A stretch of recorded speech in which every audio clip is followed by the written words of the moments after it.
بسم اللہ الرحمن الرحیم، مسائل اور معلومات کے سلسلے کا ایک نیا پروگرام۔ آج ہم ایک زبان زد عام ایک جملہ ہے جو ہمارے یہاں خاص طور پہ بولا جاتا ہے، جان بوجھ کر بھی بولا جاتا ہے اور انجانے میں بھی بولا جاتا ہے۔ سب ایسا کرتے ہیں، یعنی اگر کہیں کوئی برائی ہے اور اس پر آپ بات کریں، کیا کریں، سبھی ایسا کر رہے ہیں، کوئی جگہ بھی ٹھیک نہیں ہے، کوئی پارٹی بھی صحیح نہیں ہے، کوئی حکومت بھی صحیح نہیں ہے، کوئی عالم بھی صحیح نہیں ہے، سبھی ایسا کر رہے ہیں۔ کیا مطلب یہ ہے کہ سب ایسا کر رہے ہیں، ہم بھی ایسا کریں تو آپ ہمیں کچھ نہ کہیں۔ بھائی بات یہ ہے کہ ہر فرض سے اس کا اپنا حساب لیا جائے گا۔ آپ غلط کر رہے ہیں، آپ کو سزا ملے گی اگر آپ قیامت پہ یقین رکھتے ہیں، اگر آپ روز جزا پہ روز سزا پہ آپ یقین رکھتے ہیں، اگر آپ مسلمان ہیں اور نہ بھی ہوں تو یہ دنیا کا طریقہ بھی ہے کہ جو غلط کرے گا اس کو دنیا میں سزا ملے گی اور اس کو اور ملکوں میں بھی ہے، کوئی انہونی بات نہیں۔ تو یہ جو بات ہے کہ سب ایسا کرتے ہیں، یہ سب بھلے ایسا کرتے ہوں، آپ جو کچھ کر رہے ہیں آپ اس کے ذمہ دار ہیں۔ لیکن بعض وجوہ کی بنا پر لوگ اپنے فیوریٹ کی برائیوں کو چھپانے کے لیے، بعض قومیت اور عصبیت کی بنیاد پر، بعض مسلکوں کی بنیاد پر لوگ اپنے لوگوں کی برائیوں کو یہ کہہ کر چھپانے کی کوشش کرتے ہیں کہ سب جگہ ایسے ہو رہا ہے۔ پاکستان کی موجودہ صورتحال کو اگر سامنے رکھیں، جو ہمارے 4 صوبے اور پھر آزاد کشمیر اور گلگت بلتستان، یہ 6 یونٹ ہیں، ان 6 یونٹوں میں ایک جیسی صورتحال نہیں ہے۔ بدعنوانی سب جگہ ہے، رشوت سب جگہ ہے، ناانصافی سب جگہ ہے۔ یہ کوئی نہیں کہہ سکتا کہ نہیں، کوئی بہت ہی پاک یونٹ ہمارا پاک صوبہ ایسا ہے جہاں کچھ نہیں ہوگا، سب جگہ کچھ نہ کچھ، صحیح بات ہے، لیکن اس کا ریشو، اس کا تناسب مختلف ہے۔ ہر صوبے کی اپنی ایک لاجک ہے، اپنی ایک الگ منطق ہے۔ دیکھیں، بعض پاکستان بننے کے بعد بعض صوبے ایسے تھے جہاں قبائلیت تھی، جہاں سرداری نظام تھا، جہاں وڈیرہ شاہی تھی۔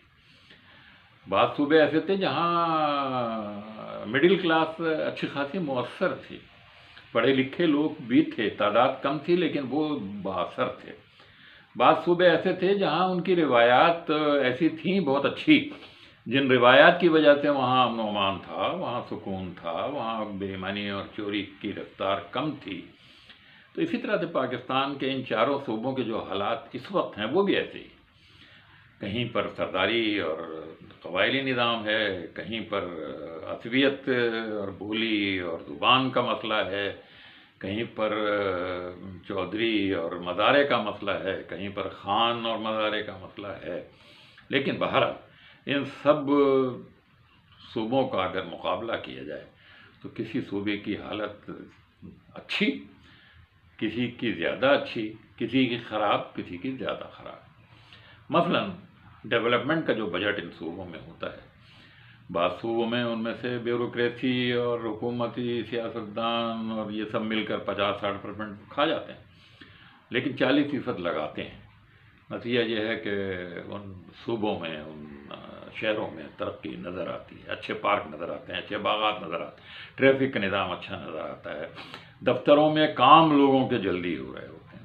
اس کے مقابلے میں کچھ دوسرے صوبے ہیں، وہاں بجٹ کا 80% لوگ ہڑپ کر جاتے ہیں۔ وہاں جن سیاستدانوں کو حکومت ملی ہوئی ہے وہ سمجھتے ہیں کہ ہمارا حق ہے یہ کہ ہم اس کو کھائیں، فلانے نے بہت لوٹا ہے اتنے برسوں میں، اب ہماری باری ہے، ہم کیوں نہ کریں۔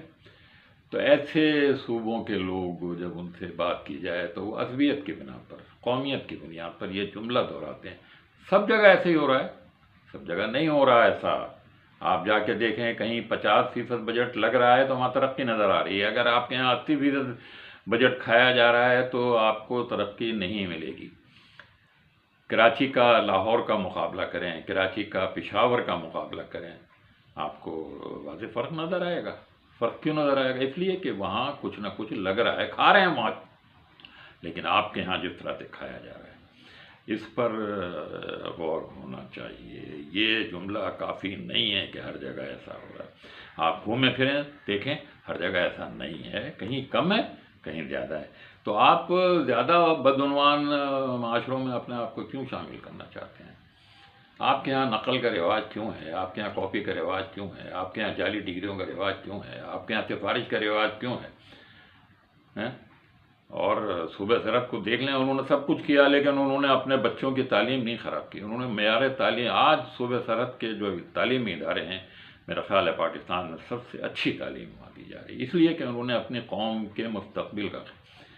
ہمارے اپنے صوبہ سندھ میں تعلیم کا جو حشر ہوا ہے صرف اس بنیاد پر کہ کچھ لوگ پہلے سے آگے ہیں، ان کو پیچھے کرنے کے لیے ضروری ہے کہ ہم خود سندھ کے سمجھدار زیرک سیاست میں. ایک وزیر اعلیٰ تھے اختر علی قادری، لندن کا دورہ کر کے آئے تھے، رو رہے تھے اسمبلی میں، اور انہوں نے بتایا کہ میں وہاں اپنے ڈاکٹروں سے ملا ہوں. وہ ڈاکٹر وہاں کا امتحان آگے پاس ہی نہیں کر، وہ کہتے ہیں ہم نے تو نقل کر کے امتحان پاس کیا ہے، ہم نے جعلی پیسے دے کر ہم نے MBBS کی ڈگری لی ہے.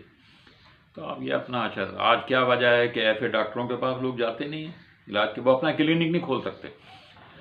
کتنے ڈاکٹر سندھ میں ایسے ہیں جنہوں نے MBBS پاس کرنے کے بعد دیگر ملازمتیں جن کا طب سے کوئی تعلق نہیں ہے وہ اختیار، اس لیے کہ ان کو ڈاکٹری کا کوئی علم ہی نہیں ہے.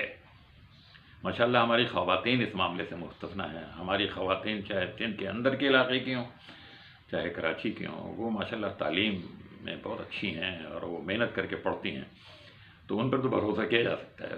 دیگر خود ہم نے بے شمار ایسے لوگ دیکھے ہیں MBBS کر کے آئے ہیں، بلڈ پریشر چیک نہیں کر سکتے تھے طریقے سے. تو ایسے تعلیم کا، ایسی نوکریوں کا یہ کوئی فائدہ نہیں ہے. جب آپ کو خود اپنے محلے کے ڈاکٹر پر اعتماد نہ ہو، جب آپ کو اپنے رشتہ دار ڈاکٹر پر اعتماد نہ ہو، تو بس کیا ہوگا. تو بہرحال یہ سوچنے سمجھنے کی بات ہے.